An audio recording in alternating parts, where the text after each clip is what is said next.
నాగేశ్వర్ గారు నమస్కారం సార్. దక్షిణ భారతదేశంలో భారతీయ జనతా పార్టీ పుంజుకోవాలని ఎన్నో ఏళ్లుగా అనుకుంటోంది. కర్ణాటకలో ఒకసారి అధికారంలోకి ఏదో రకంగా వచ్చారు, తర్వాత అధికారాన్ని కూడా కోల్పోయిన పరిస్థితి. ఇప్పుడు మిషన్ సౌత్ సార్, దక్షిణ భారతదేశంలో ఎదగడానికి ఆ పార్టీ గత కొన్నేళ్లుగా ప్రయత్నం చేస్తూ ఉన్నా కూడా ఎందుకు ఎదగడం లేదు? కారణం ఏంటి? అంటే ఈ ప్రశ్నకు జవాబు చెప్పే ముందు కర్ణాటకలో ఏదో రకంగా రాలేదు. బీజేపీకి బలం ఉండే వచ్చింది, అది అక్రమార్గాన వచ్చిందని చెప్పలేము మనం. అఫ్కోర్స్ మీరు ప్రశ్న నాకు అర్థమైంది. కాంగ్రెస్ జేడీఎస్ నుంచి ఎమ్మెల్యే లాక్కొని వచ్చింది కదా అని అంటున్నారు, కానీ సింగిల్ లార్జెస్ట్ పార్టీగా ఎలా ఎమర్జ్ అయింది? ఇప్పుడు 104 సీట్లు వచ్చాయంటే ఒక 6-7 సీట్లు తక్కువ పడ్డాయి అంతే కదా.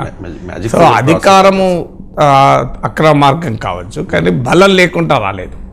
సో బలం ఉండే అధికారంలోకి వచ్చారు. సో భారతీయ జనతా పార్టీకి మొదటి నుంచి కూడా కర్ణాటకలో బలం ఉంది. ఆ బలం కూడా హిందుత్వ ఐడియాలజికల్ బలము కన్నా కూడా లింగాయత్ ఐడెంటిటీ బలం. లింగాయత్లో అంచనా రాష్ట్ర జనాభాలో 17-18% ఉంటారని కొంత అంచనా.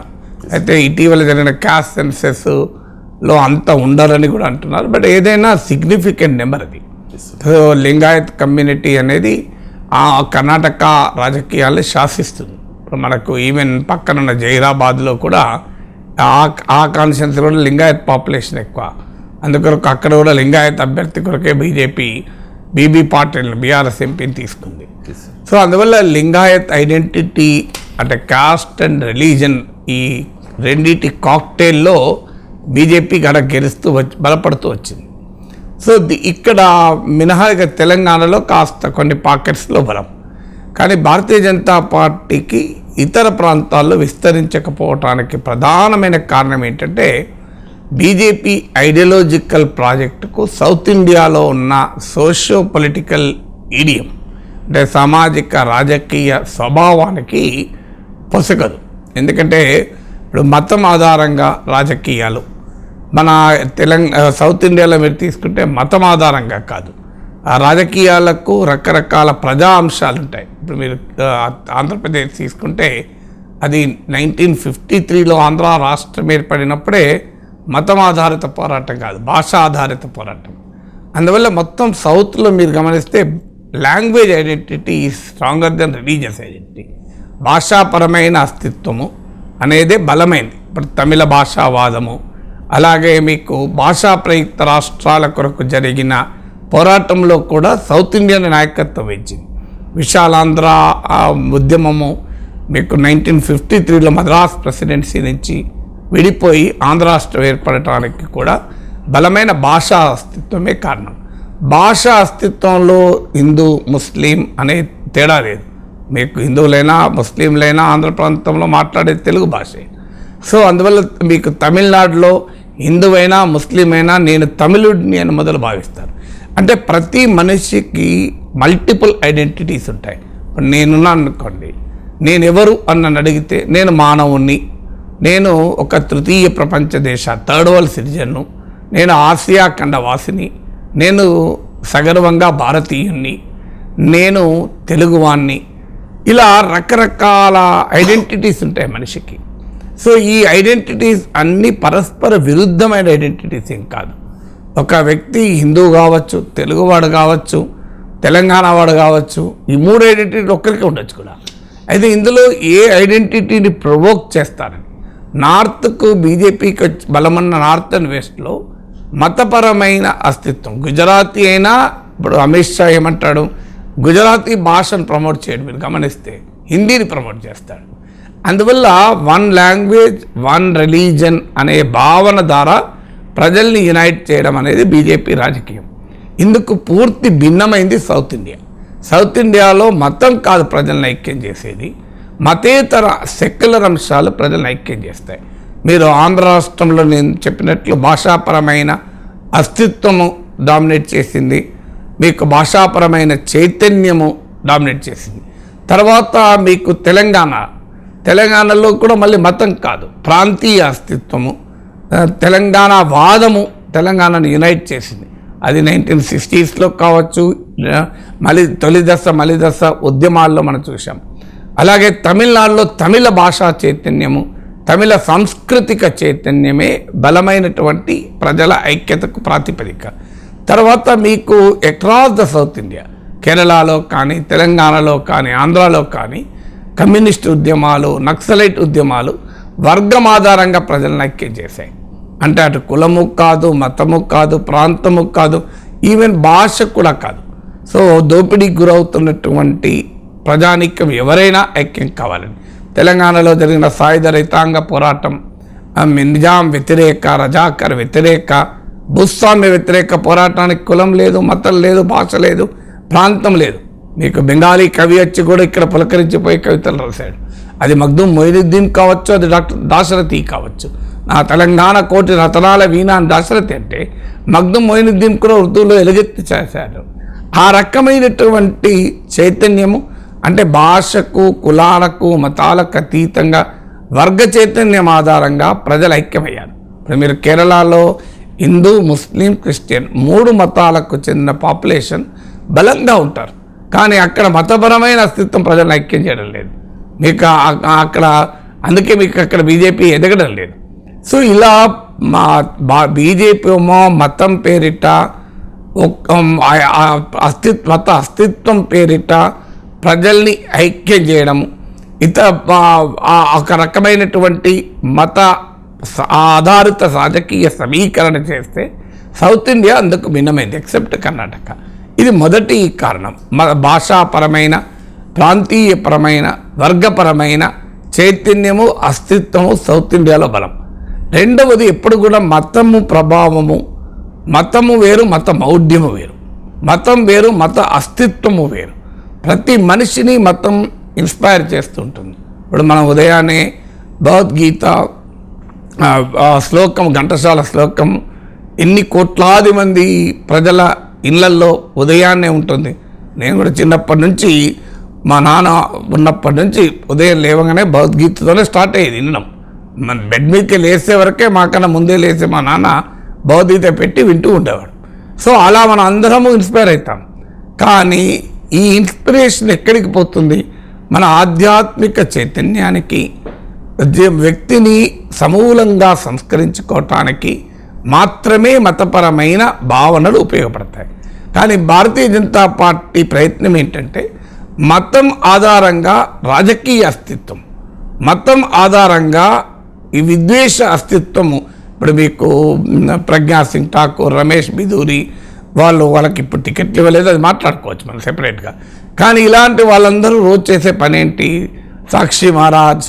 సో ఇలాంటి రాజకీయాలు చేస్తే ఇవి ఎక్కడంటే more economic growth, more literacy ఉన్న చోట అంత సులభంగా ఉండకూడదని లేదు. అమెరికాలో ట్రంప్ లాంటి వాళ్ళు ఉన్మాదం రెచ్చగొట్టచ్చు, యూరోప్లో కూడా అల్ట్రా రైట్ పెరుగుతుంది. కానీ నార్మల్గా ఆర్థిక అభివృద్ధి పెరిగిన చోట, మీరు ఎడ్యుకేషనల్ క్వాలిఫికేషన్స్ పెరిగిన చోట, లిటరసీ లెవెల్స్ ఎక్కువ ఉన్న చోట ఈ అస్తిత్వవాదాలు బలహీనంగా ఉంటాయి.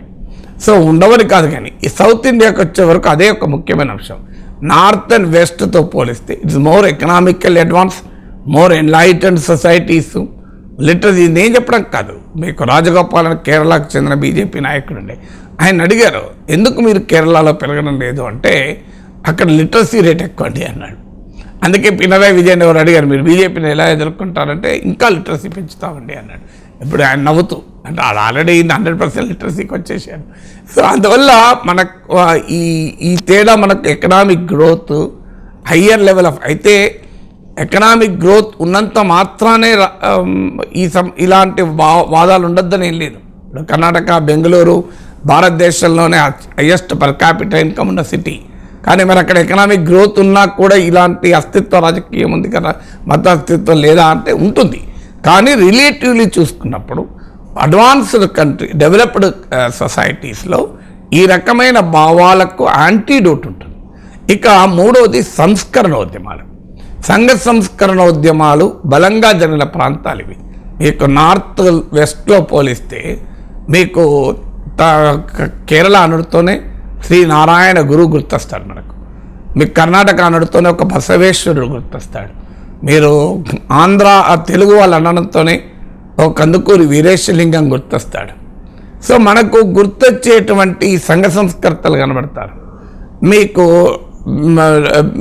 మీకు ఒక తమిళనాడు అనుడితోనే ఒక పెరియార్ రామస్వామి గుర్తొస్తాడు.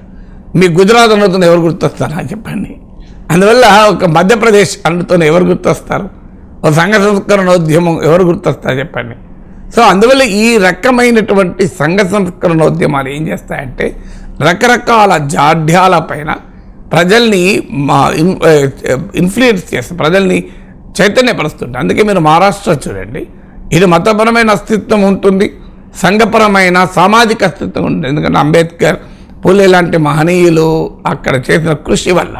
సో అందువల్ల ఈ సౌత్ ఇండియాకు ఉండేటువంటి ఒక సోషల్ రిఫార్మ్ మైండ్ సెట్ కూడా బీజేపీకి అనుకూలంగా లేదు. సో దీంతో పాటు బలమైన ప్రాంతీయ పార్టీలు ఎమర్జెన్స్. నాలుగవది అంటే మీరు దేశంలో ఎక్కడైనా చూడండి, కాంగ్రెస్ ఉన్న చోట బీజేపీ తొందరగా పెరగలిగింది. మీరు నార్త్ ఇండియా, వెస్ట్ ఇండియా అంతా మీకు మధ్యప్రదేశ్, రాజస్థాన్, ఛత్తీస్గఢ్, గుజరాత్ ఇవన్నీ కూడా కాంగ్రెస్తో పోరాటం. ఎక్కడెక్కడైతే బలమైన ప్రాంతీయ నేతలు ఉన్నారో అక్కడ వాళ్ళని ఎదుర్కోవడం మోడీకి కష్టమవుతుంది.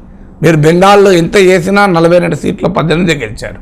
మీరు కర్ణాటకలో మోడీ ఎంత ప్రచారం చేసినా అసెంబ్లీ ఎన్నికలు గెలవలేకపోయారు.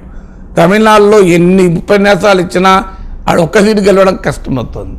కానీ మీకు నార్త్లో వచ్చే వరకు మీకు కాంగ్రెస్ నార్త్ అండ్ వెస్ట్లో కాంగ్రెస్ ఎదుర్కోగలుగుతున్నారు. సౌత్కి వచ్చే వరకు ఏంటంటే బలమైన ప్రాంతీయ పార్టీలు ఉన్నాయి. మీరు కర్ణాటక తీసుకుంటే జనతాదళ్ సెక్యులర్, తమిళనాడు తీసుకుంటే డిఎంకే, ఏడీఎంకే, ఆంధ్రప్రదేశ్ తీసుకుంటే టీడీపీ, వైఎస్ఆర్ కాంగ్రెస్, తెలంగాణ తీసుకుంటే బీఆర్ఎస్, మీకు కేరళలో కూడా చాలా లోకల్ పార్టీస్ ఉన్నాయి. అఫ్కోర్స్ జాతీయ పార్టీలు కాంగ్రెస్, కమ్యూనిస్టులు ఉన్న స్థానికంగా అనేక రకాల పార్టీలు కూడా అక్కడ ఉన్నాయి. సో అందువల్ల ఈ రకంగా బీజేపీ రాజకీయ పద్ధతులకు, రాజకీయ విధి విధానాలకు భిన్నమైన సామాజిక, రాజకీయ, సాంస్కృతిక చైతన్యం సౌత్ ఇండియాలో ఉండడమే భారతీయ జనతా పార్టీకి ఉన్న ఛాలెంజ్. దీన్ని అధిగమించడానికి ఏం చేస్తున్నారు అనేది నెక్స్ట్ క్వశ్చన్.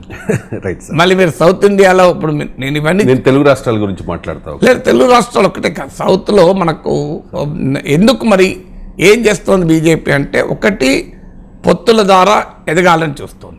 మీకు అందుకే ఆంధ్రప్రదేశ్లో తెలుగుదేశంతో పొత్తు, గతంలో తమిళనాడులో ఏడీఎంకేతో పొత్తు, సో ఇలా కర్ణాటకలో జేడీఎస్తో పొత్తు. అందువల్ల అలియన్స్ పాలిటిక్స్ ద్వారా తనకున్న అననుకూల సామాజిక, రాజకీయ, సాంస్కృతిక పరిస్థితుల్ని అధిగమించాలి అనేది బీజేపీ ఎత్తుగడ.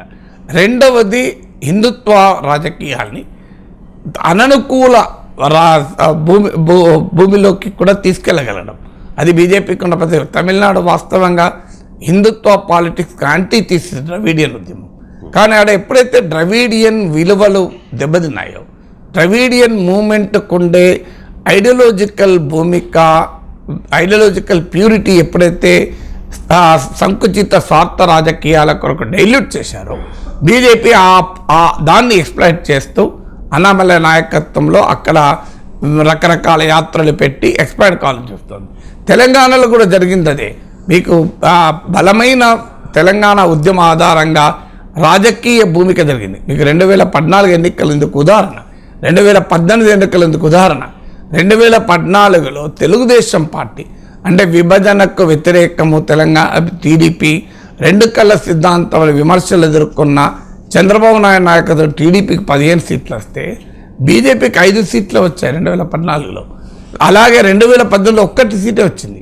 మళ్ళీ ఎందుకు బీజేపీ పెరిగిందంటే బలమైన ప్రాంతీయ అస్తిత్వ ఆధారిత తెలంగాణ ఉద్యమాన్ని ఆధారంగా చేసుకుని అధికారంలోకి వచ్చిన టీఆర్ఎస్ తెలంగాణ అస్తిత్వవాదాన్ని వదిలేసి ఫక్త్ సంకుచిత రాజకీయాన్ని ఎప్పుడైతే మొదలుపెట్టిందో ప్రజల్ని తెలంగాణ చైతన్యం ఐక్యం చేయడం వదిలేసింది.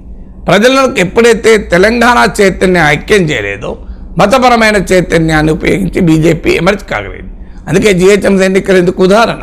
జిహెచ్ఎంసీ ఎన్నికల్లో బీజేపీ ఎందుకు గెలవగలిగింది అంటే తెలంగాణ రాష్ట్ర సమితిలో నిర్వీర్యమైపోయిన తెలంగాణ చైతన్యమే బీజేపీ ఎదుగుదలకు కారణమైంది. సో అందువల్ల ఇలా వివిధ ప్రాంతీయ భాషాపరమైన వర్గపరమైన ప్రజలను ఐక్యం చేసే చైతన్యాలు ఎక్కడెక్కడ ఏ కారణాల రీత్యా బలహీనపడితే అక్కడక్కడ మతపరమైన రాజకీయ చైతన్యాన్ని ప్రవేశపెట్టే ప్రయత్నం బీజేపీ చేస్తూ వచ్చింది. సో ఆ ప్రాసెస్లో భాగంగానే మీకు సౌత్ ఇండియన్ కొన్ని స్టేట్లో ఎక్స్పాండ్ అవుతుంది. ఇక మూడవ ఎత్తుగడ మోడీ ప్రయోగం. అంటే ఇక్కడ స్థానికంగా ఉన్న బీజేపీ నేతలు మీకు స్థానికంగా ఉన్న ప్రాంతీయ నేతలతో పోటీ పడలేరు. మీరు ఏ పురంధేశ్వరరావు, సోము వీర్రాజు, చంద్రబాబు నాయుడుతో, పవన్ కళ్యాణ్తో, జగన్మోహన్ రెడ్డితో పోటీ పడలేరు. అందువల్ల అక్కడ మళ్ళీ మోడీ వర్సెస్ ప్రాంతీయ నేతలు ఈ ప్రయోగం చాలా చోట్ల విఫలమైంది వాస్తవంగా. కానీ అసెంబ్లీ ఎన్నికల్లో విఫలమైన పార్లమెంట్ ఎన్నికల్లో నిలబడుతుందన్నది బీజేపీ ఆశ. కర్ణాటకలో జరిగింది అదే. అసెంబ్లీ ఎన్నికల్లో మోడీ ఇమేజ్ ఉపయోగపడకపోయినా మళ్ళీ పార్లమెంట్ ఎన్నికలకు వచ్చే వరకు ఉపయోగపడుతుంది. సో సౌత్ ఇండియాలో కూడా ఆ మోడీ ఫినామినన్ తీసుకురావడం ద్వారా పెరగాలి అనేది బీజేపీ ఎత్తుగల. నాలుగవది ఇక్కడ ఉన్నటువంటి బలమైన రాజకీయ శక్తుల్ని డీలెజిటిమైజ్ చేయడం, అంటే వారిని ప్రజల ముందు ఎక్స్పోజ్ చేయడం.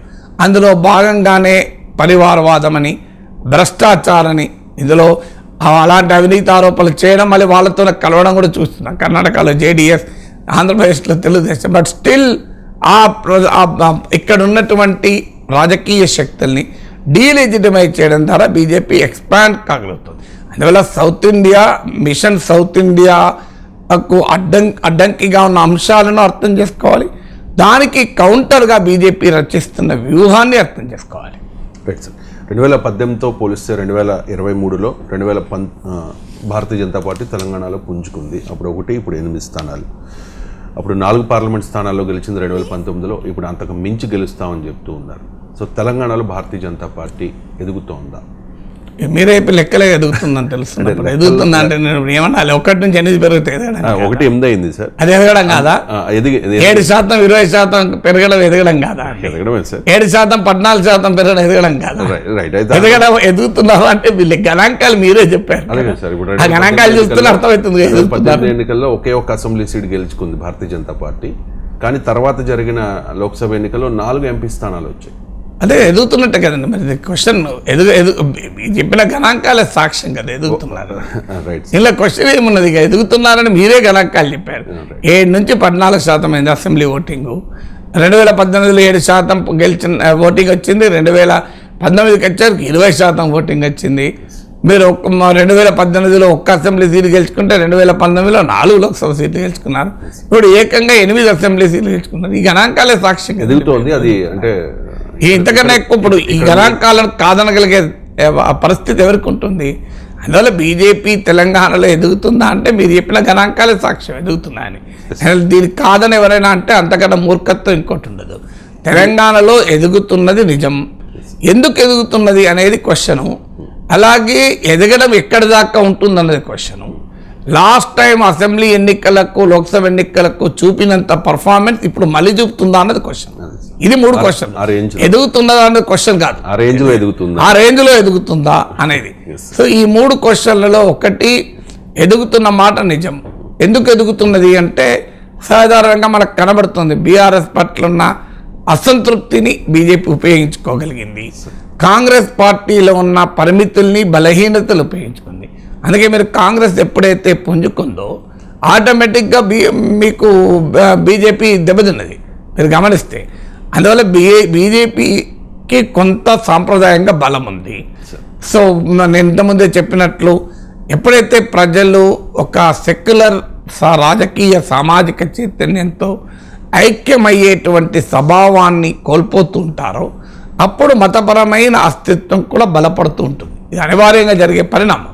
తెలంగాణలో కూడా జరిగింది అదే. తెలంగాణలో జరిగిన పరిణామం ఏంటి అంటే ఎప్పుడైతే బలమైన ప్రాంతీయ అస్తిత్వానికి బీఆర్ఎస్ నీళ్ళొదిలి ఫస్ట్ రాజకీయం చేయడం మొదలుపెట్టిందో దాన్ని బీజేపీ తనకు అనుకూలంగా ఉపయోగించుకోగలిగింది. అందుకే బలమైన తెలంగాణ ఉద్యమం ఉన్న సమయంలో బీజేపీ ఎదగలే మీరు గమనిస్తే. సో అప్పుడు ఎదగడం పెట్టింది. మా కమ్యూనిస్ట్ ఉద్యమాలు బలంగా ఉన్నప్పుడు బీజేపీ ఎదగలే మీరు గమనిస్తే. ఇప్పటికీ కూడా మీరు చూడండి తెలంగాణలో ఉన్న ఉమ్మడి 10 జిల్లాల్లో బీజేపీ బలహీనంగా ఉన్న 2 జిల్లాల పేరు చెప్పండి అని అడిగితే ఏ జిల్లాలు వస్తాయి? మొదటిది ఖమ్మం వస్తుంది, రెండవది నల్గొండ వస్తుంది. మీరు ఇంకా మిగతా అన్ని జిల్లాల కన్నా కూడా బీజేపీ అత్యంత బలహీనంగా ఉన్న జిల్లాలు, ఉమ్మడి ఆదిలాబాద్లో గెలిచింది, ఉమ్మడి కరీంనగర్లో గెలిచింది, ఉమ్మడి నిజామాబాద్లో గెలిచింది, హైదరాబాద్లో గెలిచింది. మీకు గెలవందంటే ఖమ్మము, నల్గొండనే కంపారిటివ్లీ. ఈ 2 జిల్లాలు కూడా మీరు చూడండి, వామపక్ష కమ్యూనిస్ట్ ఉద్యమాలు బలంగా ఉన్న జిల్లాలు. మీకు ఉత్తరాంధ్రలో కూడా జరిగింది, నక్సలైట్ ఉద్యమాలు బలంగా ఉండే. అవి బలహీనపడితే దానికి కౌంటర్ కాన్షియస్నెస్గా, అంటే ఒక బలమైన class consciousness దెబ్బతిన్నప్పుడు counter కాన్షియస్నెస్గా Bharatiya Janata party emerge అయింది. సో అందువల్ల తెలంగాణలో వస్తున్న సామాజిక రాజకీయ మార్పులు కూడా భారతీయ జనతా పార్టీ ఎదుగుదలకు కారణమే. బీఆర్ఎస్ బలహీనపడము, బీఆర్ఎస్ బలహీనతల్ని కాంగ్రెస్ సమర్థవంతంగా ఛాలెంజ్ చేయలేకపోవడం కూడా బీజేపీ పెరుగుదలకు కారణమైంది. తెలంగాణకున్న హిస్టరీని కూడా బీజేపీ ట్విస్ట్ చేయగలిగింది. అంటే తెలంగాణలో ముస్లిం కింగ్ పాలించడము, హిందూ మాసెస్ ఉండడము, ముస్లిం కింగ్కు హిందూ మాసెస్కు మధ్య జరిగిన ఘర్షణ, అది దాన్ని తెలివిగా హిందూ ముస్లిం ఇష్యూగా ప్రజెంట్ చేశారు. రియాలిటీ ఏంటంటే మా రాజు ముస్లిం కావడము, ప్రజలు హిందూ కావడం ఇన్సిడెంటల్. కానీ పోరాటం జరిగింది హిందూ ప్రజలు ముస్లిం రాజులకు కాదు. అలా అంటే మరి భూస్వాములు కూడా హిందువులే, వాళ్ళకు వ్యతిరేకంగా బండి ఎందుకు కట్టారు తెలంగాణ బిడ్డలు? సో తెలంగాణ బిడ్డలు ఎందుకు పోరాడారు? సో తెలంగాణ బిడ్డలు ఖమ్మం, నల్గొండలో నిజాం కాదు వ్యతిరేకంగా పోరాడింది, వరంగల్ ఈ ప్రాంతాల్లో స్థానిక భూస్వాములకు వ్యతిరేకంగా పోరాడింది. అందువల్ల ఒక పేదలకు పెత్తందారులకు మధ్య జరిగిన పోరాటాన్ని మతపరమైన పోరాటంగా బీజేపీ సమర్థవంతంగా ఈ జనరేషన్లో ఎక్కించగలుగుతోంది.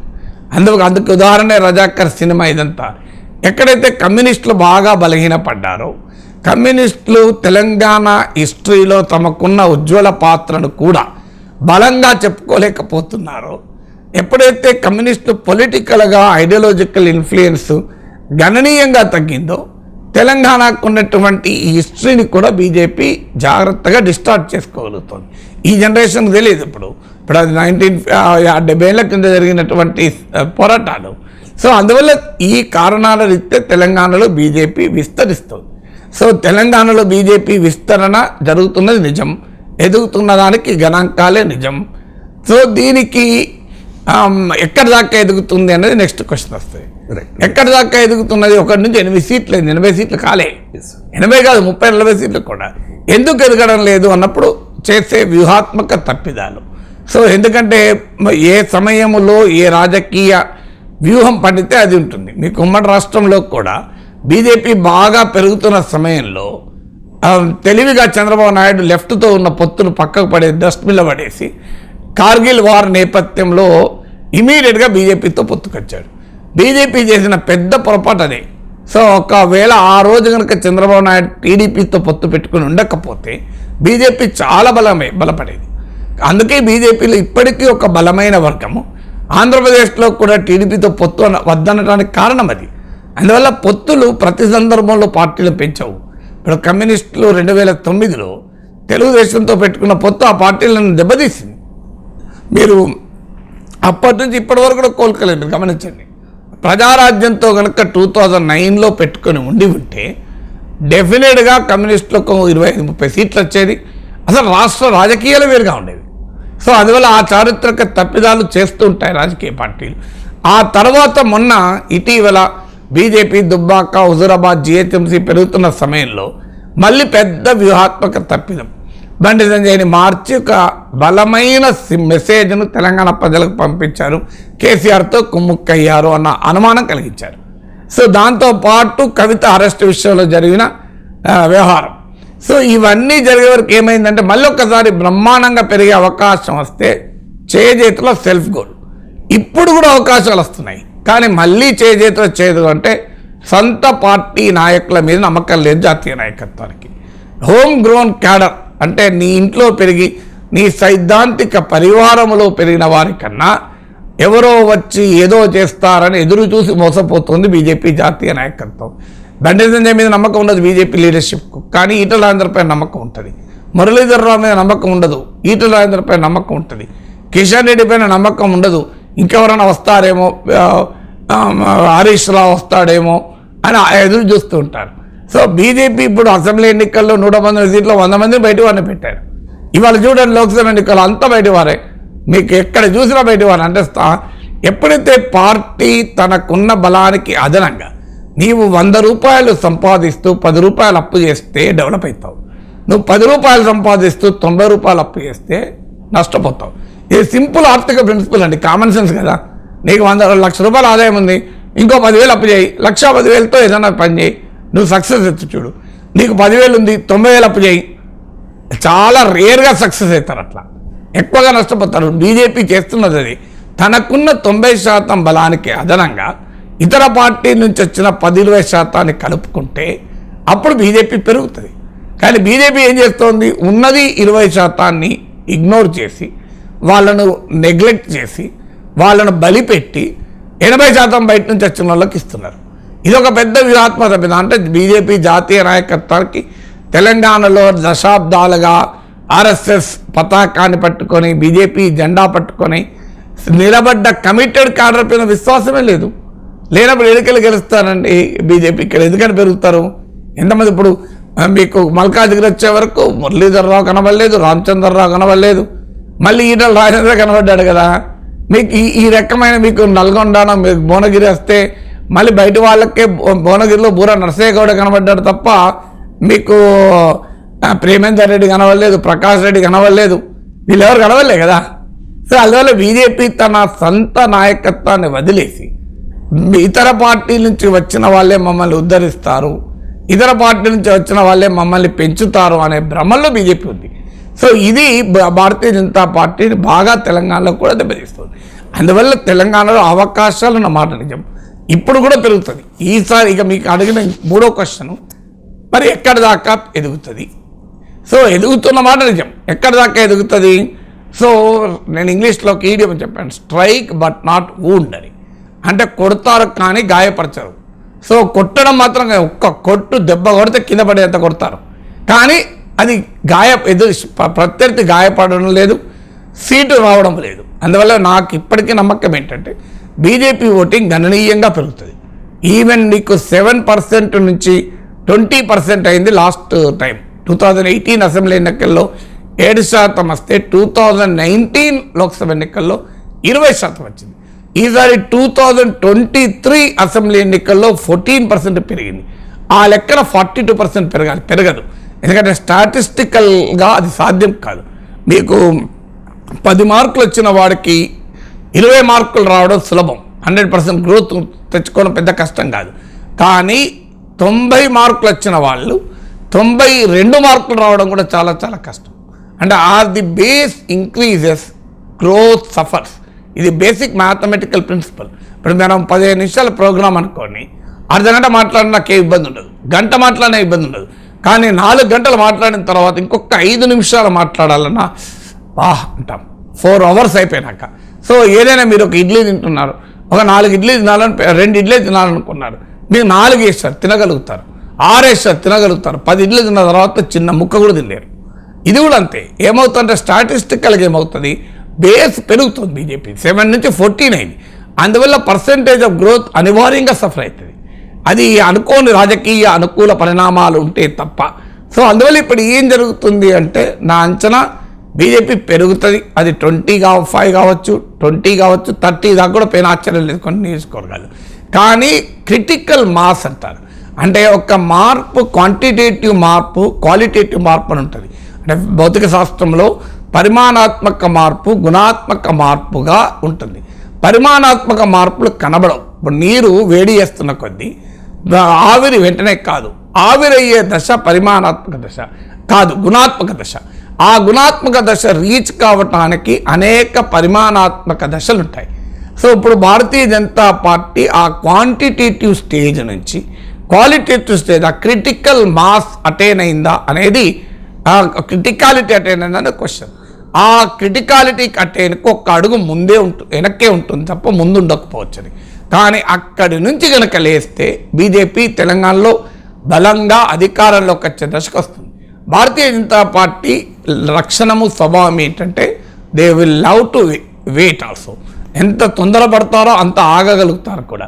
ఎందుకంటే నార్త్ ఈస్ట్లో దశాబ్దాలు ఆగి అధికారంలోకి వచ్చారు. ఎంత తొందరగా అధికారాన్ని క్యాప్చర్ చేసుకోవాలని చూస్తారో అంత సుదీర్ఘకాలపు కృషి చేసే స్వభావం బీజేపీకి ఉంది. చాలామందికి అర్థం కాని ఏంటంటే బీజేపీకి ఇతర పార్టీలకు BJP is not driven by power లో. మనకు పవర్ కొరకు పక్కదారులు పడుతున్న భారతీయ జనతా పార్టీని చూస్తాం, పవర్ కొరకు తప్పుడు పనులు చేస్తున్న బీజేపీని చూస్తాం. కానీ పవర్ కొరకే రాజకీయాలు చేసే పార్టీ బీజేపీ కాదు. బీజేపీ అయినా కమ్యూనిస్టులైనా వాళ్ళు పవర్ కొరకు రాజకీయం చేయరు, వాళ్ళ ఐడియాలజీ కొరకు రాజకీయం చేస్తారు. అందువల్ల వాళ్ళు పవర్ కొరకు షార్ట్ కట్స్ బీజేపీ అనుసరించవచ్చు, డైల్యూట్ కావచ్చు, కాంప్రమైజ్ కావచ్చు. కానీ అదే సమయంలో ఐడియాలజికల్గా తమ విజయం సాధించడానికి ఒక లాంగ్ టర్మ్ బ్యాటిల్ కూడా బీజేపీ రెడీ అవుతుంది. అందువల్ల తెలంగాణలో కూడా బీజేపీ రేపు పొద్దున్నే అధికారంలోకి రావాలి అనేది ఒక ప్రయత్నం చేసి ఉండొచ్చు. అది ఫెయిల్ అయినా బీజేపీ తెలంగాణలో కూడా ఎదుగుతుంది.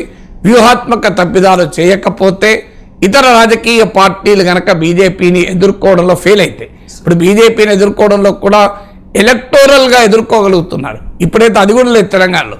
బీఆర్ఎస్ కానీ కాంగ్రెస్ కానీ బీజేపీ ప్రస్తావనే లేదు. కానీ ఇక ఐడియాలజికల్ అటాక్ అసలు దేశంలో ఎక్కడా బలంగా బీజేపీకి తెలంగాణలో ఎవరైనా బీజేపీ ఐడియాలజీకి వ్యతిరేకంగా కాంగ్రెస్ కానీ బీఆర్ఎస్ కానీ ఏం ఉద్యమాలు చేసింది, ఏం చైతన్యం పెంచింది? అందువల్ల ఇది బీజేపీకి అనుకూలంగా ఉంది. ఈ పరిస్థితుల్ని మారితే మాత్రం BJP challenge ఎదుర్కొంటాయి. Sir, Bharatiya Janata party ఎదుగుతోంది అనేది గణాంకాలను బట్టి చూస్తే తెలుస్తుంది, ఎవరికైనా అర్థమవుతుంది పెరుగుతోంది ఎదుగుతోంది అని చెప్పి. కానీ ఇలా ఎదుగుతోన్న పార్టీని ఆల్రెడీ గతంలో అధికారంలో ఉన్న బీఆర్ఎస్ కానీ ఇప్పుడు అధికారంలో ఉన్న కాంగ్రెస్ పార్టీ కానీ ఎందుకు టార్గెట్ చేయట్లే ఈ ఎలక్షన్స్లో? బలం లేదనుకుంటూ ఉన్నారా, లేకపోతే భారతీయ జనతా పార్టీ తనకు ఆ పార్టీలకు ప్రత్యర్థి కాదనుకుంటున్నారా, లేకపోతే ఏదైనా భయపడుతున్నారా? అంటే ఇప్పుడు దేశవ్యాప్తంగా ఉన్న సోకాల్డ్ సెక్యులర్ పార్టీస్, సోకాల్డ్ ఎందుకంటున్నా అంటే రోజు లౌకిక మంత్రం జపిస్తారు, కానీ లౌకిక వాదం కొరకు బలంగా నిలబడరు. అందుకే సోకాల్డ్ అంటున్నా. సోకాల్డ్ సెక్యులర్ పార్టీస్కి ఉండేటువంటి ఒక బలహీనత, గ్రామ్సే అని సామాజిక శాస్త్రవేత్త అంటాడు.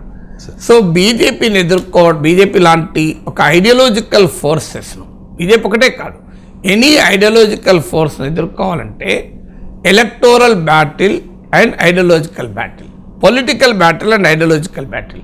అందువల్ల రెండు రకాల యుద్ధాలు చేయాలి. రాజకీయపరమైన రాజకీయపరమైన ఎన్నికల పరమైన పోరాటం ఒకటైతే, ఆ సైద్ధాంతిక పరమైన పోరాటం రెండవది. సైద్ధాంతిక పరమైన పోరాటంలో బీజేపీ ప్రత్యర్థులు పూర్తిగా విఫలమవుతున్నారు. ఎక్కడా కూడా బీజేపీ వల్ల దేశానికి సమాజానికి ప్రమాదమని వీళ్ళు అనుకుంటున్నారు. అది ప్రజలకు ఎక్కడ చెప్తున్నారు చెప్పండి? నీకు ప్రజలకు మోడీ వల్ల బీజేపీ వల్ల లాభం జరుగుతుందని నమ్ముతున్నప్పుడు ప్రజలు ఓట్లు లేకుండా ఎందుకు ఊరుకుంటారు? నువ్వు చెప్పగలగాలి కదా. ప్రత్యర్థులు ఏది నష్టమో చెప్పలేకపోతున్నారు కదా. సో అందువల్ల ఎలక్టోరల్గా పొలిటికల్గా బీజేపీని ఓడించాలి అనే తపన ఉండొచ్చేమో, కానీ ఐడియాలజికల్గా ఓడించాలన్న తపన కనబడలేదు. ఒక వామపక్షాల్లో ఆ తపన ఉన్నా, ఆ వామపక్షాల్లో నాయకత్వంలో ఉన్నటువంటి బలహీనతలు, వారి పార్టీ స్ట్రక్చర్లు, వాళ్ళు తొందరగా నిర్ణయాలు తీసుకోలేరు, క్రియేటివ్గా అందుకోలేరు, ఆధునిక మీడియాకు దూరము, ఇలాంటి రకరకాల లోపాల వల్ల వాళ్ళు ఏమీ చేయలేకపోతున్నారు. దానివల్ల మీకు బీజేపీకి తిరుగులేని పవర్గా ఉండటానికి కారణం ఇది. ఇక్కడ కూడా తెలంగాణలో కూడా జరుగుతున్నదే. బీజేపీ ఎదగకపోవడంతో సంబంధం లేదు. దేశవ్యాప్తంగా బీజేపీ ప్రత్యర్థులకున్న నేచురల్ వీక్నెస్, సహజ బలహీనత తెలంగాణలో కూడా కనబడుతుంది. అందుకే కాంగ్రెస్ కానీ బీఆర్ఎస్ కానీ ఎక్కడా బీజేపీతో ఐడియాలజికల్ ఫైట్ లేదు. పొలిటికల్ ఫైట్ ఉంది, ఎలక్టోరల్ ఫైట్ ఉంది. దానికి తేడా ఏంటంటే బీజేపీ ఐడియాలజికల్, ఇప్పుడు బీజేపీ వస్తే రాజ్యాంగాన్ని మార్చేస్తామంటూ కొంతమంది మాట్లాడుతున్నారు. సో బీజేపీకి రాజ్యాంగానికి, ప్రస్తుత రాజ్యాంగానికి, భారతీయ జనతా పార్టీ సైద్ధాంతిక స్వభావానికి ఏంటి అని ఇంతవరకు బీఆర్ఎస్ ఒక 1000 మందితో మీటింగ్ పెట్టి చెప్పుకున్నదా? బీఆర్ఎస్ తన పార్టీ కార్యకర్తలు మీటింగ్ పెట్టని ఒక క్లాస్ చెప్పుకున్నారు ఇంతవరకు? కాంగ్రెస్ పార్టీ ఒక 1000 మంది తన కార్యకర్తల్ని పెట్టి చెప్పుకున్నారా? ఇక రెండవది ఏంటంటే కాంప్రమైజింగ్ పాలిటిక్స్. అంటే ఎక్కడైనా అవకాశం వస్తే బీజేపీతో కూడా కలిసి ప్రత్యక్షంగానో పరోక్షంగానో ఓ సీటు గెలుచుకోవచ్చు, ఓ 2 సీట్లు గెలుచుకోవచ్చు అనేటువంటి లాలూచి రాజకీయాలు, ఎలా కాంప్రమైజింగ్ పాలిటిక్స్ ఈ పార్టీలు అనుసరించడం అనేది రెండో కారణం. మీరు దేశమంతటా చూస్తున్నాం. ప్రాంతీయ పార్టీలు ఇప్పుడు బీజేపీని తిట్టిన తెలుగుదేశం పార్టీ ఇప్పుడు ఎక్కడుంది? పొగుడుతలేదా మోడీని? సో అందువల్ల జేడీఎస్ ఎక్కడుంది? సో ఈ తెలంగాణలో కూడా బీఆర్ఎస్ అదే అవకాశం వస్తే మళ్ళీ బీజేపీతో కలిసి ఎన్డీఏలో చేరటానికి ఆసక్తి ఉన్నప్పుడు బీజేపీ పైన బలమైన పోరాటం ఎందుకు జరుపుతుంది? మూడోది నాయకత్వానికి ఉండే కమిట్మెంట్. సో ఆ బీఆర్ఎస్లోనైనా కాంగ్రెస్లోనైనా నాయకత్వానికి ఒక ఐడియాలజికల్ కమిట్మెంట్ కన్నా కూడా పర్సనల్ ఎజెండాస్ బలంగా ఉంటాయి. నేను ఎంపీగా గెలవాలి, నేను ఎమ్మెల్యేగా గెలవాలి, నేను సీఎంగా ఉండాలి, నా ప్రభుత్వం ఉండాలి, ఈ గోలనే ఉంటుంది. అందువల్ల బీజేపీ పైన పోరాటం చేస్తే మనకెందుకు, అది పార్టీ చూసుకుంటుంది అనేటువంటి వ్యక్తిగత ధోరణులకు కూడా ఇందుకు కారణాలు కావచ్చు. నాలుగవది బీజేపీ తమకు ప్రత్యర్థి కాదు అనేటువంటి ఒక తప్పుడు అంచనా. ఇప్పుడు బీఆర్ఎస్ ఏమనుకుంటోంది, తన కాంగ్రెస్ ప్రత్యర్థి అని. మీరు ఈ ఎన్నికల్లో చూడండి, బీఆర్ఎస్ను డ్యామేజ్ కాంగ్రెస్ ఒక్కడే చేయదు, బీజేపీ ఇంకెక్కువ డ్యామేజ్ చేస్తుంది. బీఆర్ఎస్ రాబోయే 5 ఏళ్లలో బాగా డ్యామేజ్ అయ్యేది బీజేపీ వల్ల, కాంగ్రెస్ వల్ల కాదు. కాంగ్రెస్కు ఉన్న బలం ఎలాగూ ఉంది, రేపు కాంగ్రెస్ పట్ల అసంతృప్తి ఉంటే ఆటోమేటిక్గా బీఆర్ఎస్ లాభం అవుతుంది. కానీ ఇప్పుడు బీఆర్ఎస్కు సవాల్గా మారుతున్నది బీజేపీ.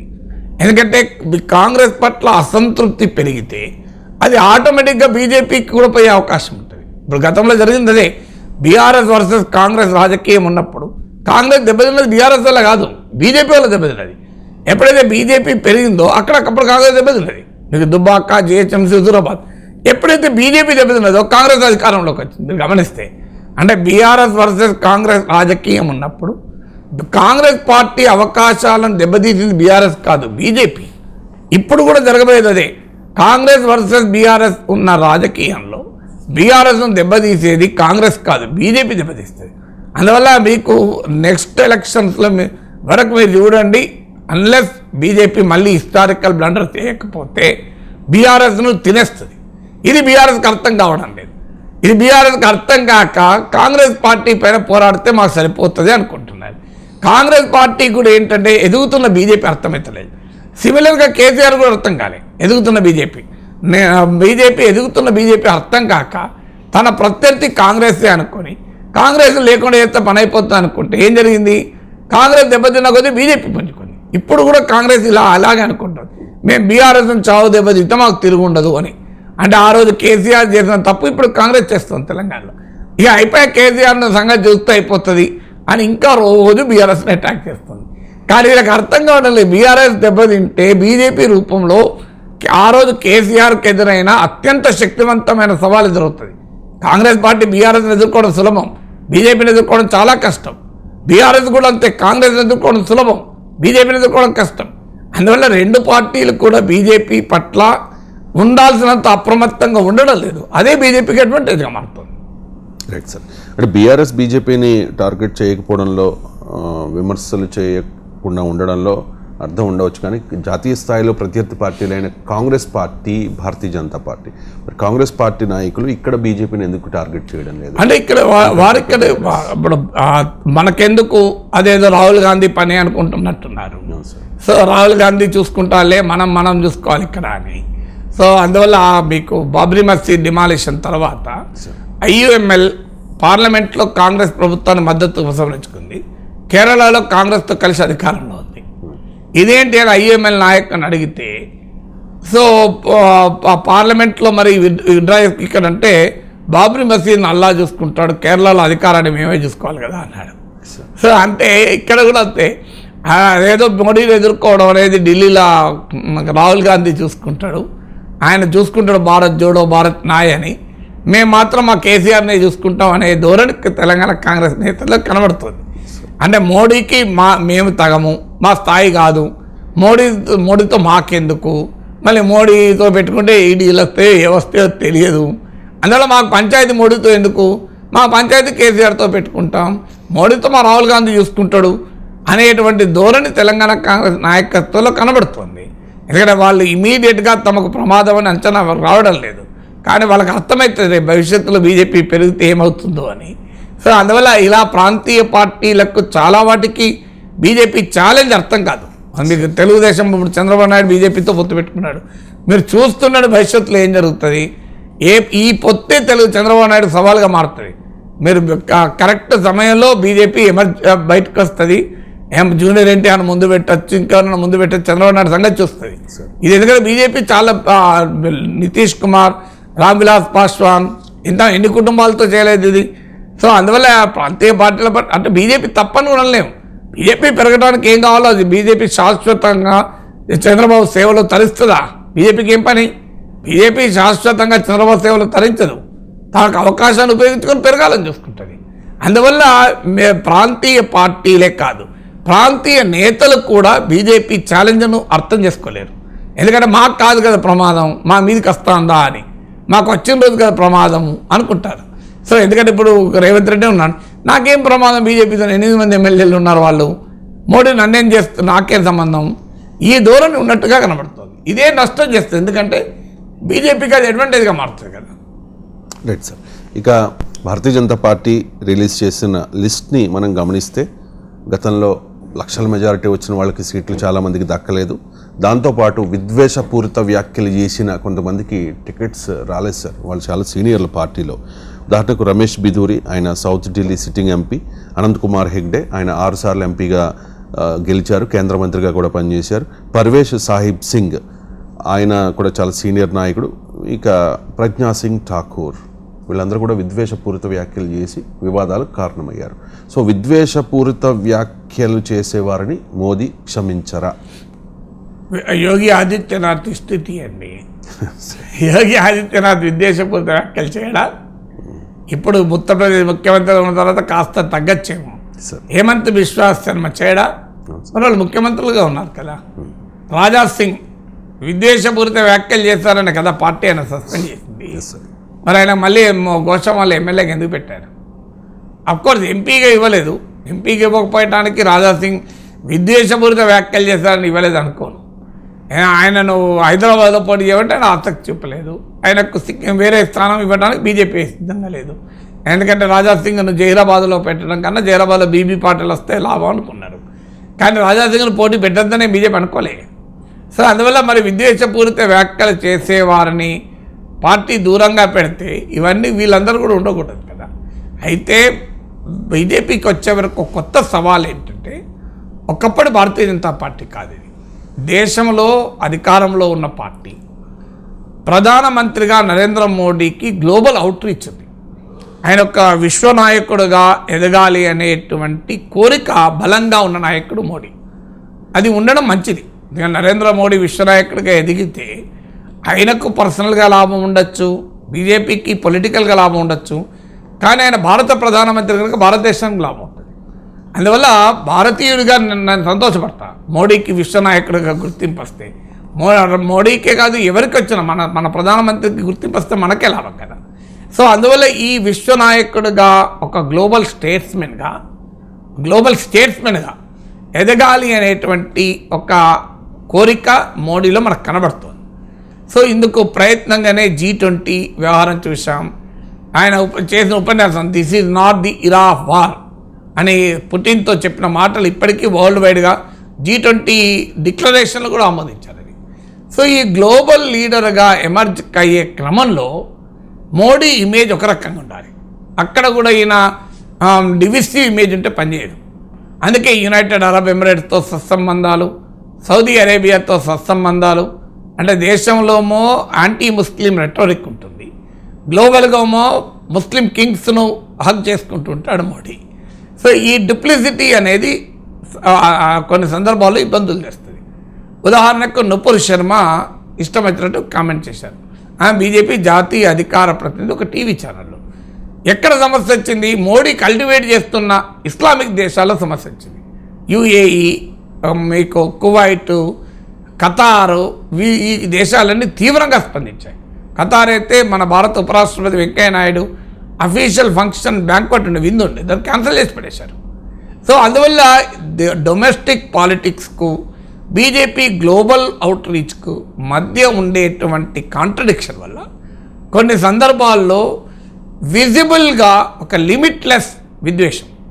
అంటే అపరిమితమైన సరిహద్దులు లేని, నియంత్రణ లేని విద్వేషం ఉంటే మోడీకి అది ఇబ్బందిగా మారుతోంది. ఆ ఇబ్బందిగా మారకుండా ఉండేందుకు జాగ్రత్త పడే క్రమంలో ఈ నలుగురి పైన వేటు. వాళ్ళేం బీజేపీ నుంచి సస్పెండ్ ఏం చేయలే కదా. రేపు వీళ్ళు కొద్దిగా కాస్తంత కనుమరుగైపోయాక మళ్ళీ తీసుకుంటారు. రాజాసింగ్ సస్పెండ్ చేశారు, మళ్ళీ అదే రాజాసింగ్ పైన సస్పెన్షన్ ఎత్తివేసి మళ్ళీ ఆయనను ఎమ్మెల్యేగా తీసుకోలేదా? అందువల్ల ఈ నలుగురిని కూడా ఇప్పుడు పక్క పెట్టచ్చు. రేపు మళ్ళీ ఏదో రూపంలో వాళ్ళ నుంచి స్పాట్లైట్ పోతుంది. స్పాట్లైట్ పోయినాక మళ్ళీ వాళ్ళు తీసుకుంటారు. సో నిజంగానే అంటే బీజేపీ కోరుకునేది ఏంటంటే తన ఎక్స్పాన్షన్కు కేవలం విరులెంట్ హిందుత్వం అంటారు, అంటే ఒక విద్వేషపూరితమైన తన ప్రచార అంశాలే ఉపయోగపడవు, అది సరిపోవు. విద్వేషాలు కొంత మేరకు పార్టీని పెంచుతాయి, కానీ బియాండ్ పాయింట్ భారతదేశం లాంటి దేశంలో అధికారాన్ని సుస్థిరం చేసుకోవాలంటే విద్వేష పునాదులపైనే ఇది సాధ్యం కాదు. ఎందుకు సాధ్యం కాదంటే భారతదేశంలో ఉన్న డైవర్సిటీ ఎందుకు కారణం.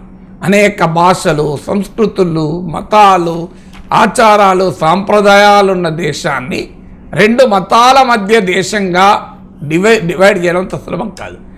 ఎందుకు ఇంకోటి సాధ్యం కాదంటే హిందూ మత ఆధారిత రాజకీయం చేస్తున్న బీజేపీకి హిందూ మత స్వభావమే అడ్డంకవుతుంది. ఎందుకంటే హిందూ మతం కాదు, ధర్మం, ఇది ఒక వే ఆఫ్ లైఫ్.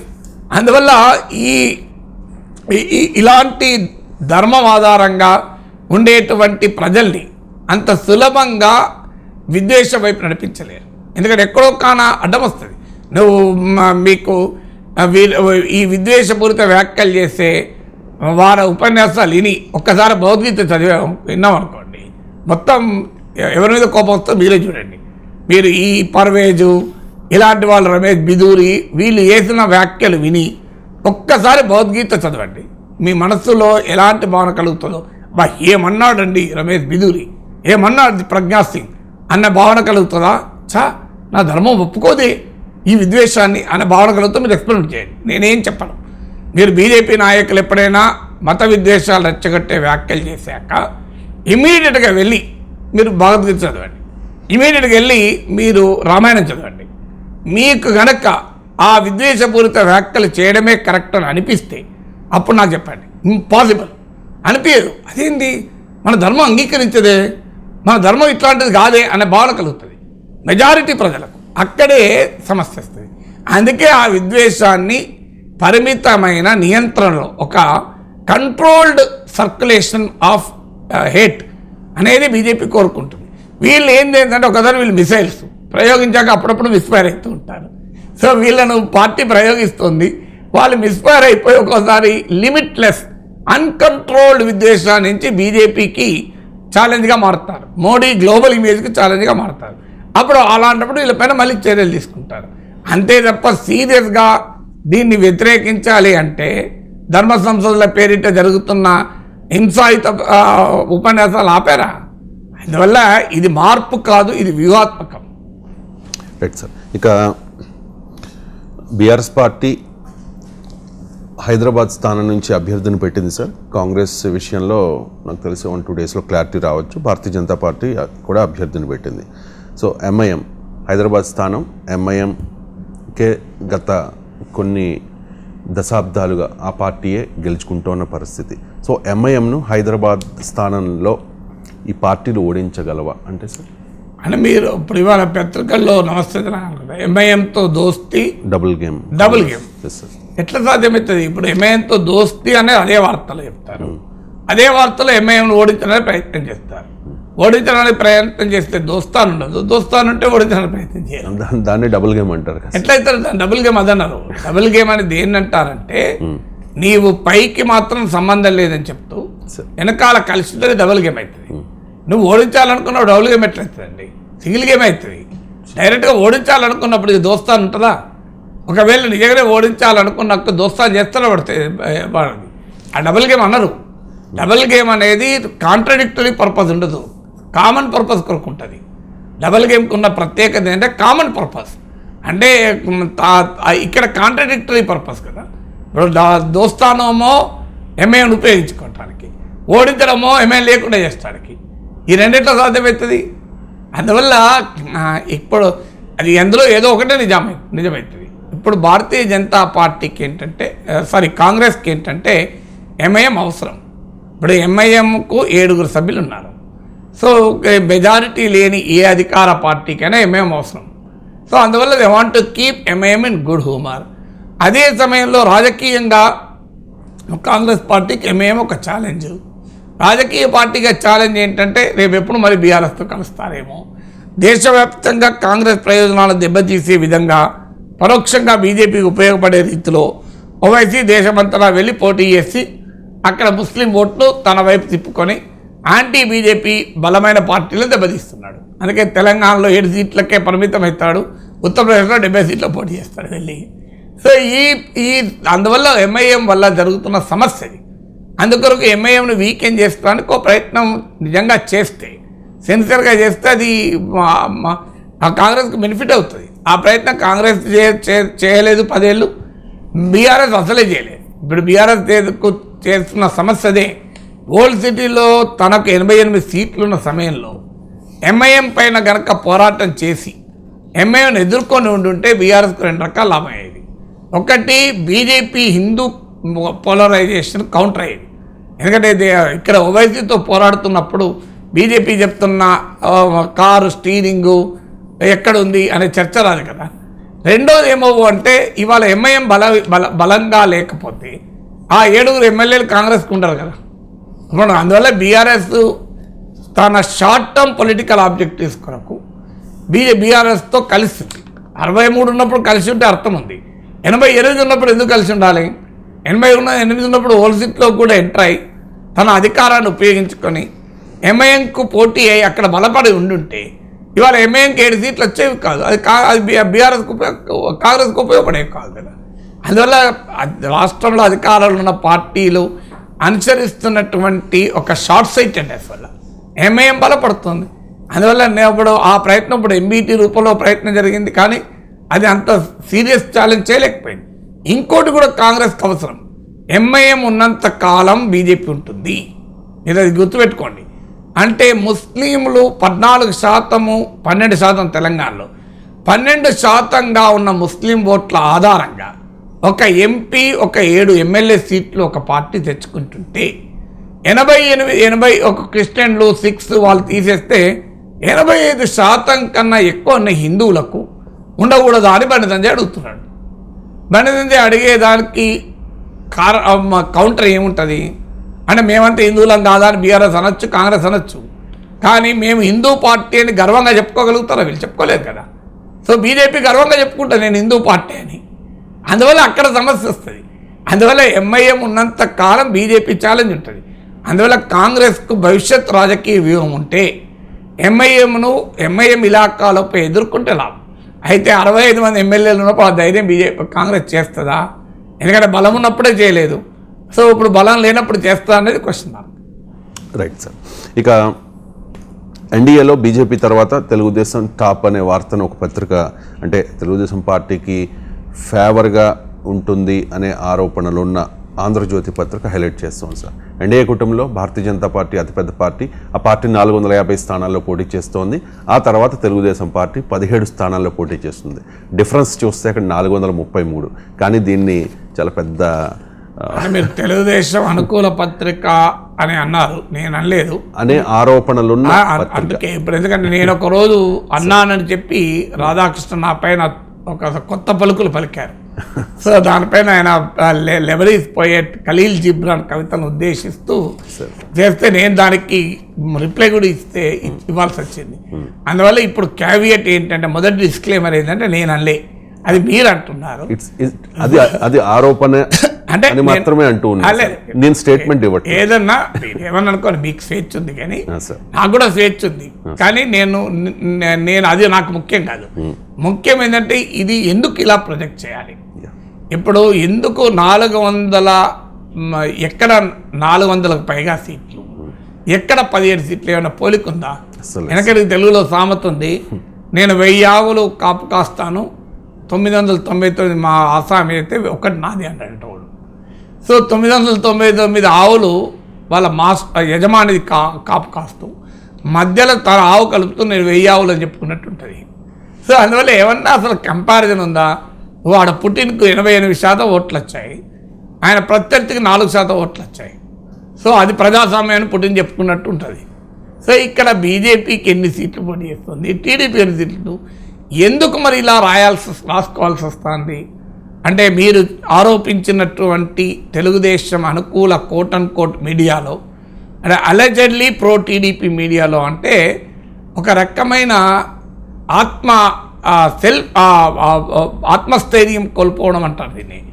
ఎందుకంటే మీకు ధైర్యంగా తెలుగుదేశం పార్టీ బీజేపీతో పొత్తు పెట్టుకున్నందుకు టీడీపీని ఒక గుడ్ అంటే ఒక గ్లోరియస్గా ప్రొజెక్ట్ చేయలేని ఒక పరిస్థితిని తెలియజేస్తుంది. ఎక్కడో ఒక చోట ఆ గిల్ట్ కనబడుతుంది. అందువల్ల బీజేపీతో పొత్తు పెట్టుకున్నప్పుడు చంద్రబాబు నాయుడుకు గౌరవం రావడం లేదనేది అందరికి కనబడుతుంది. ఎందుకంటే 3 సార్లు ఢిల్లీ చుట్టూ ప్రదక్షిణలు చేయాల్సి వచ్చింది చంద్రబాబు నాయుడు. ఏ చంద్రబాబు నాయుడు అయితే యునైటెడ్ ఫ్రంట్ కన్వీనర్గా ఉన్నాడు, ఏ చంద్రబాబు నాయుడు అయితే ఎన్డీఏ మనకు కన్వీనర్గా ఉన్నాడు, ఏ చంద్రబాబు నాయుడు అయితే దేవగౌడ ఐకే గుజరాలను నిర్ణయించాడు, ప్రధానిగా నిర్ణయించడంలో ప్రధాన భూమిక పోషించాడు, ఏ చంద్రబాబు నాయుడు అయితే వాజ్పేయి ప్రభుత్వానికి ఇరుసులాగా పనిచేశాడు, ఏ తెలుగుదేశం పార్టీ అయితే ఒక దశలో పార్లమెంట్లో ప్రధాన ప్రతిపక్షంగా ఉండే అలాంటి తెలుగుదేశం అలాంటి పార్టీ 1% కూడా ఓట్లు లేని బీజేపీతో పొత్తుకు, అది కూడా 6 ఎంపీ సీట్లు ఇస్తాం సమర్పయామి అంటూ ఎన్ని నెలలు ఎంబడబడ్డారు మీరు కళ్ళ ముందు చూశాం కదా. తెలుగుదేశం వెంపర్లాడుతోంది అని జీవీఎల్ నరసింహారావు లాంటి వాళ్ళు చేసిన వ్యాఖ్యలు మర్చిపోలేదు కదా. ఇలా స్థానిక బీజేపీ నేతలు చిత్కరిస్తున్నా తిరస్కరిస్తున్నా జీవీఎల్ వెంపర్లాడుతున్నాడంటాడు, విష్ణువర్ధన్ రెడ్డి బీజేపీ సీఎం ఉంటారంటారు, అసలు టీడీపీతో మాకే సంబంధం అంటారు, చంద్రబాబు నాయుడు జగన్ దొందే అంటారు. అయినా కూడా టీడీపీ వెంపర్లాడుతూ వెనక బతిమలాడుతూ కలిసింది అనే పర్సెప్షన్ ప్రజల ముందు కనబడ్డది కదా. సో అందువల్ల చంద్రబాబు నాయుడు 3 సార్లు పోవాల్సి వచ్చింది. అమిత్ షా జేపీ నడ్డాల అపాయింట్మెంట్ కొరకు ఆరాటపడాల్సి వచ్చింది. ఈ పరిస్థితి ప్రజల ముందు కనబడుతుంటే ఇది మసిపోసి మారేడుకాయ చేద్దాం లేదు, తెలుగుదేశానికి చంద్రబాబు నాయుడుకి ఎన్డీఏలో ఒక అద్భుతమైన స్థానం ఉన్నట్లు కల్పించేటువంటి ఒక ప్రయత్నం ఇది. అందువల్ల ఇది క్లియర్గా కనబడుతుంది. లేకపోతే ఈ వార్తలో అర్థం ఏముంది చెప్పండి. బీజేపీ ఇన్ని సీట్లు పోటీ చేస్తుంది, టీడీపీ ఇన్ని సీట్లు పోటీ చేస్తాను, అసలు కంపారిజన్ కూడా ప్రాతిపదిక లేదు కదా. బీజేపీ ఒక ఎన్డీఏలో ఉన్న జాతీయ పార్టీ, టీడీపీ ఎన్డీఏలో ఉన్న ఆంధ్ర ప్రాంతానికి పరిమితమైన పార్టీ. ఈ రెండింటి మధ్య కంపారిజన్ ఎక్కడదండి. బీజేపీకి ఉన్న ఫీల్డ్లోమో 543 సీట్లు, టీడీపీకి ఉన్న ఫీల్డ్లోమో 25 సీట్లు కదా. 25 సీట్లలో ఆ గేమ్ ఆడుతున్న పార్టీకి 543 సీట్లో గేమ్ ఆడుతున్న పార్టీకి పోల్చి వార్తలు వడ్డిస్తే దాన్ని ఏమనాలి చెప్పండి. అంటే ఇప్పుడు ఒక టబ్లో స్విమ్మింగ్ చేస్తూ ఉంటాడు, సముద్రంలో స్విమ్మింగ్ చేస్తూ ఉంటాడు, పోలిక ఉంటుందా ఎక్కడైనా? అసలు దేర్ ఇస్ నో కంపారిజనే కదా. టీడీపీకి బీజేపీ కంపారిజన్ ఏంది ఇక్కడ? అందువల్ల బీజేపీకి ఏదో అతిపెద్ద మిత్రపక్షం టీడీపీ అన్నట్లు, మరి అంత పెద్ద మిత్రపక్షం అయితే మొన్న నరేంద్ర మోడీ ఉపన్యాసంలో చంద్రబాబు నాయుడు గురించి చంద్రబాబు నాయుడు అని ఆయన ఉపన్యాసాలు ఎన్నిసార్లు లెక్క తీయండి. అదే చంద్రబాబు నాయుడు ఉపన్యాసంలో మోడీ అని ఎన్నిసార్లు లెక్క తీయండి. మీకు ఈ వార్త ఎందుకు రాస్తారో అర్థమవుతుంది. ఆడ మోడీకి ఏరు కూడా తెలియదు, ఒకటేసారి అన్నాడు చంద్రబాబు నాయుడు పవన్ కళ్యాణ్ మీ హక్కుల కొరకు చాలా కాలంగా కృషి చేస్తున్నాడు అని ఒక్క మాట మినహా చంద్రబాబు నాయుడు నుంచి ఇంకొక మాట అనడం మోడీ. చంద్రబాబు నాయుడు అమరావతి లాంటి ఒక మహానగరాన్ని సృష్టించాలనుకున్న కలలుగన్న నాయకుడు అని మోడీ అన్నాడా? కానీ మోడీని చంద్రబాబు నాయుడు ఏమన్నాడు? విశ్వగురు, వ్యక్తి కాదు శక్తి అన్నాడు. మరి మోడీ అన్నాడా? హైదరాబాద్ లాంటి సైబరాబాద్ లాంటి మహానగరం ఐటీ విజన్ తీసుకొచ్చినటువంటి నాయకుడు చంద్రబాబు నాయుడు అన్నాడా? ఇదైతే ఫ్యాక్ట్ కదా. పోనీ చంద్రబాబు నాయుడు గొప్పలు కాదు ఇవి. చంద్రబాబు నాయుడు తెలుగునాట ఇన్ఫర్మేషన్ టెక్నాలజీ రంగానికి పునాదులు వేసిన నాయకుడు. దీన్ని అయితే ఎవరూ డిస్ప్యూట్ చేయలేరు కదా. ఇది ఏదంటే ఫ్యాక్ట్ ఆఫ్ హిస్టరీ కదా. తెలుగుదేశానికి అత్యంత తీవ్రమైన ప్రత్యర్థి కూడా ఒప్పుకోవాల్సిందే కదా. అలాంటి అంశాన్ని కూడా చంద్రబాబు నాయుడుకి ఎక్నాలెడ్జ్ చేయలే కదా మోడీ. అసలు మీరు ఆ చిలకలూరు పడసభ చూడండి, మోడీని పొగడటానికి చంద్రబాబు నాయుడు ఆరాటపడ్డ తీరు చూడండి. అసలు చంద్రబాబు నాయుడు పట్టించుకొని మోడీ వైఖరి చూడండి. దాన్ని ప్రజల ముందు కళ్ళకు కట్టినట్టు కనబడుతుంటే సార్ అది కనబడకుండా చేయాలనే ఉద్దేశంతో ఎన్డీఏలో తెలుగుదేశం రెండవ అతిపెద్ద, అంటే అదే నేను మొదట్లో చెప్పినట్టు మా యజమాని 999 మాదొక్క ఆవు ఇద్దరు అని చెప్పకుండా నేను 1000 ఆవులు కాపు కాస్తున్నా అని చెప్పినట్టుగా ఉంటుంది. సార్ ఇక ఫైనల్గా రఘురామకృష్ణరాజుకు ఆయన ఎక్స్పెక్ట్ చేశారు నరసాపురం సీటు ఏదో ఒక పార్టీ నుంచి, బీజేపీ అవ్వచ్చు, టీడీపీ అవ్వచ్చు, లేకపోతే జనసేన పార్టీ అవ్వచ్చు. కానీ ఆయనకి నిరాశ ఎదురైంది అక్కడ. ఆయనకి ఏదో పార్టీ నుంచి పొత్తులో భాగంగా అసెంబ్లీ సీట్ ఇస్తారనేది వార్త sir. So రఘురామకృష్ణరాజుకి Bharatiya Janata party అక్కడ అన్యాయం చేసింది అనేది తెలుగుదేశం పార్టీ సోషల్ మీడియా చేస్తున్న ఒక ప్రచారం. అసలు నాకు అర్థం కాదు, భారతీయ జనతా పార్టీ సభ్యుడు ఆయన కాదు, మరి అన్యాయం ఎట్లా చేస్తున్నదండి? అసలు టీడీపీ ఇది ఈ ప్రచారంలో ఏమైనా అర్థం ఉందా? అన్యాయంగా బీజేపీని అనడం కదా. ఇప్పుడు బీజేపీ సభ్యుడే కాని వ్యక్తి బీజేపీ ఎందుకు టికెట్ ఇస్తుందండి? ఏం బీజేపీ అనేది ఎవరు పడతారు? ఎంటర్ అయ్యే బస్ స్టాండా, రైల్వే స్టేషన్ కన్నా ప్లాట్ఫామ్ టికెట్ ఉంటుంది కదండి. దీని ప్లాట్ఫామ్ టికెట్ ఉండదా భారతీయ జనతా పార్టీకి? అంటే అక్కడ ఒక చర్చ వస్తుంది. మరి వరప్రసాద్కి ఎందుకు ఇచ్చారు అంటే వైసీపీ నుంచి వచ్చి జనసేన వయా బీజేపీలోకి వస్తే ఇచ్చారు కదా. ఇప్పుడు రాజకీయాలు ఇట్లా తయారైనాయి. సో ఏ పార్టీలో టీడీపీలో ఉండాల్సిన వ్యక్తి భీమవరం సీటు జనసేన కేటాయించడంతోనే ఆయన జనసేన అభ్యర్థి అయిపోతాడు. జనసేనలో చేరాల్సిన వరప్రసాద్ ఆ సీటు బీజేపీ కేటాయించడంతోనే అక్కడ ఆయన బీజేపీ అభ్యర్థి అయిపోతాడు. అసలు ఎవరు టీడీపీ, ఎవరు జనసేన, ఎవరు బీజేపీ? అంతా మిథ్య, జగన్ మిథ్య అనే అద్వైతాన్ని చెప్తున్నారు. సో అందువల్ల అసలు రఘురామకృష్ణరాజు బీజేపీ సభ్యుడే కానప్పుడు బీజేపీ ఎందుకు టికెట్ ఇస్తుంది? ఆయన బీజేపీ సభ్యత్వం అయితే తీసుకోవాలి కదా కనీసం టికెట్ రావాలంటే. ఇప్పుడు తెలుగుదేశం చెప్పే సభ్యత్వం కూడా అవసరం లేదు. రఘురామకృష్ణరాజు అనేది universal donor, universal acceptor. Sorry, ఇప్పుడు మనకు బ్లడ్ గ్రూప్లో ఓ గ్రూప్ ఉంటుంది. అది ఓ group universal donor, universal acceptor అంటారు. సాధ్యమైన మేరకు సేమ్ గ్రూప్ తీసుకుంటారు. అలా రఘురామకృష్ణరాజు అనే నాయకుడు యూనివర్సల్ యాక్సెప్టర్ ఆపోజిషన్కు. అందువల్ల బీజేపీ సీట్ ఇవ్వలేని బీజేపీ వాళ్ళు అదే అడుగుతున్నారు. ఆయన మా పార్టీ సభ్యుడే కాదండి, ఆయన మా పార్టీలో చేరాడా, మా పార్టీ సభ్యత్వం తీసుకున్నాడా అని. ఆయన మరి Telugu Desam YCP rebel MP, Telugu Desam party ఇవ్వాలి, తెలుగుదేశం పార్టీ ఇవ్వాలి. ఇప్పుడు అందుకే తెలుగుదేశం పార్టీకి ఈ క్వశ్చన్ వస్తుంది కనుకనే, అంటే రఘురామకృష్ణరాజుకు ఇవ్వాల్సిన నరసాపురం సీటు టీడీపీ ఎందుకని బీజేపీకి ఇచ్చింది? బీజేపీకి ఇచ్చుండకపోతే ఈ పంచాయతీ ఉండేది కాదు కదా. బీజేపీకి ఇచ్చుండకపోతే తెలుగుదేశం పార్టీ ఎవరైనా పెట్టచ్చు. సో ఎందుకు ఇచ్చారు అనే ప్రశ్న ముందుకు వస్తుంది. తర్వాత వచ్చే ప్రశ్న బీజేపీ ఎందుకు ఇవ్వలేదు? మరి బీజేపీ హామీ ఇచ్చిందా రఘురామకృష్ణరాజుకి ఇస్తానని? టీడీపీ హామీ ఇచ్చిందా? ఇప్పుడు రఘురామకృష్ణరాజు కూడా బీజేపీని అంటలేదు, టీడీపీని అంటే జగన్ అంటున్నాడు. అంటే జగన్ ఇన్ఫ్లుయెన్స్ వల్ల బీజేపీ ఇవ్వలేదు అని. అంటే మరి జగన్ ఇన్ఫ్లుయెన్స్ చేయకుండా ఎందుకు ఉంటాడండి? మరి ఆ ఇన్ఫ్లుయెన్స్కి ఎందుకు బీజేపీ ఈల్డ్ అయింది? అంటే జగన్ ప్రభావంతో ఒక నాయకునికి టికెట్ కూడా ఇవ్వని పార్టీతో టీడీపీ ఎందుకు పొత్తు పెట్టుకుంది? అసలు మొదలు ప్రశ్నించాల్సింది అది కదా. ఇప్పుడు రఘురామకృష్ణరాజుకు టికెట్ ఇవ్వద్దు అని జగన్ చెప్తే టికెట్ ఇవ్వని పార్టీ బీజేపీ. అలాంటి పార్టీతో పొత్తు పెట్టుకుంటే టీడీపీకి ఏంటి లాభం? రేపు జగన్ చెబితే రేపు టీడీపీకి వ్యతిరేకంగా టీడీపీ మద్దతుతో గెలిచిన బీజేపీ ఎమ్మెల్యేలు ప్రవర్తించారని ఏంటి గ్యారంటీ? అంటే రేపు బీజేపీకి ఒక 5 సీట్లు వస్తాయి, టీడీపీకి 5 సీట్లు అవసరం వస్తుంది. అప్పుడు జగన్ చెప్పడం మళ్ళీ మీరు టీడీపీ మద్దతు ఇవ్వకండి అంటే తెలుగుదేశంతో మద్దతుతో గెలిచిన బీజేపీ ఎమ్మెల్యేలు రేపు తెలుగుదేశానికి వ్యతిరేకంగా కూడా ఉండమని జగన్ చెప్తూ ఉంటారు కదా. అంటే మరి అలాంటి పార్టీని మీరు మిత్రపక్షంగా ఎట్లా యాక్సెప్ట్ చేస్తున్నారు? అది అర్థం కూడా కాని అంశం కదా. జగన్ ప్రభావంలో పనిచేసే పార్టీ టీడీపీ జనసేనకు మిత్రపక్షం ఎలా అవుతుందో నాకు ఇప్పటికీ అర్థం కావడం లేదు. మరి రఘురామకృష్ణరాజు చెప్పాలి లేదా చంద్రబాబు నాయుడు చెప్పాలి కదా ఇది. Right sir, thank you so much sir. చాలా అంశాలకు సంబంధించి సమగ్రంగా విశ్లేషణ అందించినందుకు.